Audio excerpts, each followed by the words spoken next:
Yo guys, what is going on? Welcome back to another video. Today's video, I was gonna say topic discussion, but today's not really a topic. Today's not even a discussion. Today's just more of like a podcasty vibe. So if you want to throw this on and just kind of do the dishes, do your thing, this is more of that type of video. But I want to talk about how this is just my own opinion, I personally think how handheld gaming and portable gaming kind of revived my love for gaming and my addiction to gaming. So I'll throw it back all the way to, let's go with like the Game Boy Advance. Now, the best memory I have of handheld gaming, portable gaming, is I remember when I was playing the Game Boy Advance with one of my friends, and I can't remember what Pokemon game we were playing, but we needed one of the trading cords. Now, for all my new gen people, you guys with your Wi-Fi and having to just touch switches and stuff, I know that's not how you trade, but I'm just being hyperbolic. Back in the day when we had the Game Boys, Advances, SPs, Colors, you would need a cord to trade certain Pokemon. And those cords were a godsend when you got one. Now, I remember when I got one, I think my friend had, can't remember who he had, but I had a Graveler. And in order to evolve Graveler, you need to trade him to get Golem.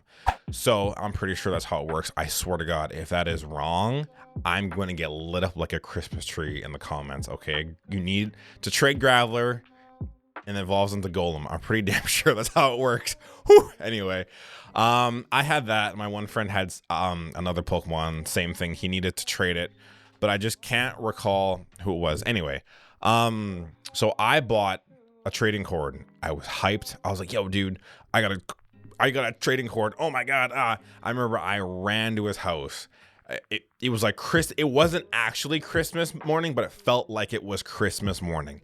And ran to his house, got there, we sat in his living room, we're like, oh, let's go, and we plug in the cords, we go to the trading center and the Pokemon center, and I'm trading my Graveler, and I'm like, doo, doo, doo. You know that sound when a trade's happening, and then doo, doo, doo, doo, doo, doo. And then I see Graveler on his phone, or sorry, on his Game Boy, I see his Pokemon on my Game Boy, and then all of a sudden it goes doo doo and it's evolving, and I was like, oh my God. And it was really one of the sickest moments as a kid that I was like, holy crap, this is peak fiction, boys. You know what I mean? So that's like the earliest memory that I can recall as like a little boy for my handheld experience. And I just think over the years, you know, Game Boy Advance, and then we got the SP, and I'll die on this hill. I will die on this hill. Pokemon Emerald is still one of the greatest Pokemon games out there. Peak cinema, peak fiction. Pokemon Emerald's one of my favorite Pokemon games ever. So the SP, you know, when you go turn on and go boo, right, that sound, and just after that, the Nintendo DS was a phenomenon. I'm pretty damn sure the Nintendo DS is still the #1 best-selling console out there. I could be wrong. You know what, editor me will fact check this and throw it on the screen, so keep that in mind. But yeah, the Nintendo DS, when that dropped, it was a banger. I mean, the amount of games on that, and then we had the 3DS, right? And then Street Pass, PictoChat, Nintendogs, all of it. I remember I beat The Legend of Zelda Ocarina of Time for the first time when I was 23 on the Nintendo 3DS. I know. Should have beaten it a long time ago, but I got stuck on the water temple, and if you know, you know, the water temple sucks. So I got stuck there, and I said, forget this game. Forget it. I can't do it. I can't save you, Zelda. I'm sorry. I failed you. I failed you as a person. I'm sorry. And then years later, I went back to the water temple and I was like, Zelda, I'm coming. I beat the water temple and I was like, holy, I did it. And then I defeated Ganon and I was like, guys, look at me, I did it. So again, another peak moment for me. But then just the Nintendo handhelds have always been great, right? And then another peak handheld portable thing, the PSP, PS Vita, UMD discs for the PSP. Again, newer gen people don't know if you'll even know what that is, but all my PSP fans out there, you guys know the monstrous discs you would put in the PSP. Great memories on that. I can't even recall the games because it was so long ago, but it was the Star Wars Battlefront, right? And did anyone, okay, so now PSP, did anyone have the PS Vita? I believe it was the second iteration. I think I still have mine. Hang on. I still do. Perfect. Let's see if this thing still turns on. There it is. Good old blue PS Vita. Let's see if this thing still turns on. I doubt it will, but it still works fine. I just haven't played it in a long time. I think it's dead. Anyway, PS Vita. Now this thing, Sony, I have a question. Why did you abandon this? I don't understand why you guys abandoned the PS Vita and the PSP. Like when the PS Portal was coming out, I was like, holy crap, they did it. They're gonna bring back the PSP. Here we go. But no, it's the fucking Portal, the streaming thing. Anyway, I digress. PSP, PS Vita, also peak handheld gaming. So now we're here. Now we're here in 2025, and the reason why I'm making this video is because I was just reflecting on kind of how excuse me, how my handheld gaming has really evolved over the years, and I'd say it really spiked with the Nintendo Switch. Regardless of what you think of the Switch, regardless of how old the Switch is, the Nintendo Switch was a titan when it came out. What it did for, I think, handheld gamings as a whole is really special. I think the hybrid necessity of the Nintendo Switch was really the thing that flipped the gaming community on its head, because not only could you be playing a game at home, but then you could just take it out of the dock and then continue said game from said point anywhere in the world. You could go for a walk, you could go on a plane, you could go in a fucking submarine, you could go in a hot air balloon. Like, you could literally go anywhere and still be playing the same game. And on top of that, you go back home, throw it in the dock, and then just continue said game. I think what it really did for gaming as a whole, it was one of the coolest things ever. Now, I miss the Wii U tablet. We don't really talk about the Wii U tablet. Okay, it had some cool things on it, but regardless, nonetheless, the Wii U was a bit of an oomph, right? So the Switch was a huge deal. It was for me. I recall when I was living with a roommate at the time the Switch came out, I was like, cool, this thing looks interesting. And he got one. He bought it, I believe, like the first week it was out, and he had Legend of Zelda Breath of the Wild. And I was like, oh, I heard about this. Looks interesting. Long story short, I played it more than he did. But when he left, he also took the Switch, so I was big sad. But then I bought my own, and I continued said Zelda game. And I believe I had my Nintendo Switch for like 7 years. And last year, I got gifted the OLED on my birthday. And the OLED was chef's kiss. The OLED was fucking phenomenal, okay? The OLED was a leap and bound better than the Switch. Screen, colors, sound, battery, and handheld. It was amazing. But again, I digress. The reason why I'm making this video is because I feel like the Switch, for me personally, like helped my love for gaming come back. Because last year, before I bought my Steam Deck, I was PC gaming. But last year, I really got into video editing and video creating. And now I'm a video editor part-time for some people. And when I had my PC rig in this setup behind me, I always found myself either sitting here gaming or sitting here video editing. So I felt like I was just in this room a lot and I wanted to detach from it, but there was nothing that really caught my attention. Now I had my Switch, but I wasn't really invested in it like I am to date. So eventually I kind of started to do work here and then leave the room, take my Switch and just try and enjoy it more. And the reason why I was so like meh is because going from getting the frames I would have on my PC, the performance XYZ, to the Switch, I was like, well, this is ass. this sucks, right?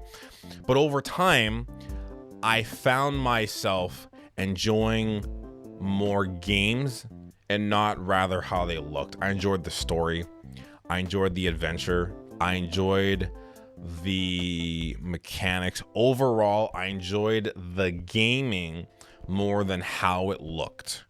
And that's where I noticed a shift where when I was done my work, I wouldn't really be playing my PC a lot. There was one point where I unplugged it from the wall and just sat here and collected dust, and I was like playing my Switch so much. And that's why I kind of started this YouTube channel, is because I started it around the Switch. I believe I started it right when Legend of Zelda Echoes of Wisdom was coming out. The hype for that was coming out. I started my channel then. I think for me, when I really dove into my Switch as a portable, handheld, on-the-go gaming thing, like even when I would go to coffee shops to edit photos or videos, I'd take my Switch.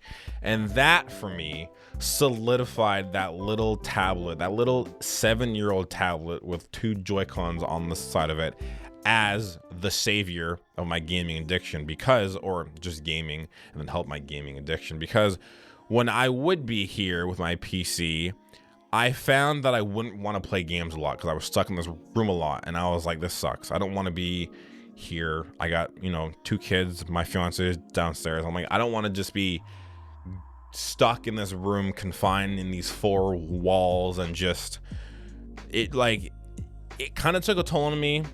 It kind of really, I'd say, affected my relationship a little bit. Getting a little personal here, affected my relationship a little bit, because I'd be working on stuff and then I'd be gaming in here, and then I just find myself just being stuck in here. And if anyone can relate, please shoot a comment down below. But detaching from this room was like, it sounds like it's easy. It sounds like, oh dude, just leave the room. But I would get so engulfed in things here that I would kind of forget everything else. But anyway, so I'd say portable handheld gaming for me really helped me as a gamer, because now that I have my Steam Deck, now that I've sold my PC and I strictly edit off my MacBook, once I'm done here, I take my Steam Deck, I'll take it downstairs, taking it to a friend's. I remember recently I took my Steam Deck to a friend's house. He was on his PC and I was on my Steam Deck, and we were both playing Marvel Rivals, and we were doing a LAN party. I've never done that, and I was using a Steam Deck. It was one of the coolest things ever. I've never LAN partied, so that was like a really cool moment for me. Long story short, I just think what the Switch did for portable gaming and handheld gaming as a whole was one of the best things it could. And getting the Steam Deck and selling my PC also helped me and my love for gaming shoot to the moon. Like, I am thoroughly infatuated with my Steam Deck. I have never been so in love with gaming. I'm constantly looking on Steam for great deals, for great games. There are some games on there where I'm just like, this looks fun, let's try it. Like, I want to buy Coffee. I've heard Coffee Talk is an amazing game. I've also fallen in love with indies now.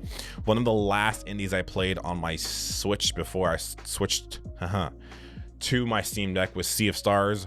Beautiful game. You've heard me talk about it before, but that is a game that I bought on my Steam Deck, plays flawlessly.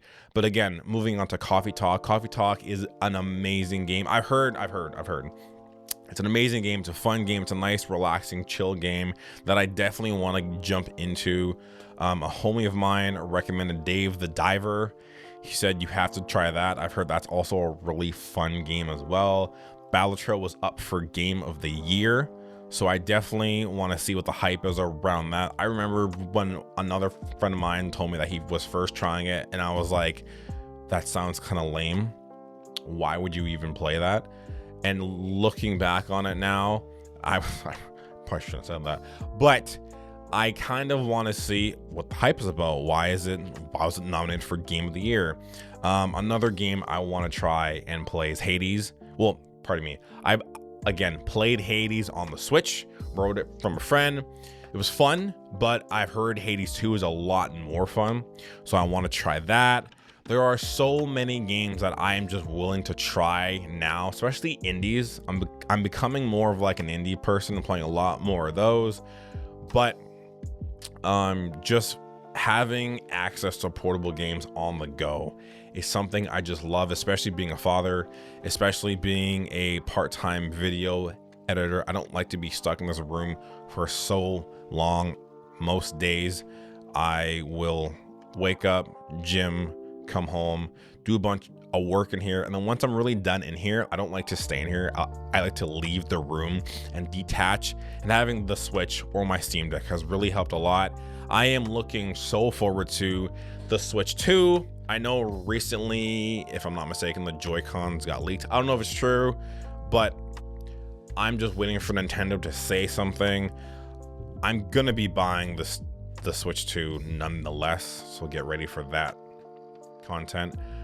But I just wanted to make this video, kind of rant a bit. If anyone can relate, please leave a comment. I would love to hear what you think. And while you're down there, don't forget to hit like and subscribe. It goes a long way. And yeah, again, this is more of a video, that you can just kind of leave on and kind of just do whatever to. It's just more of like a podcasty type of vibe. And again, let me know down below if you like these kind of videos where you just want to hear my opinions on things and hear me just talk about things. But that's all the time I have for today. Everyone, guys, girls, ghouls, I will catch you all in the next one. Later. We out of here, brother. Peace.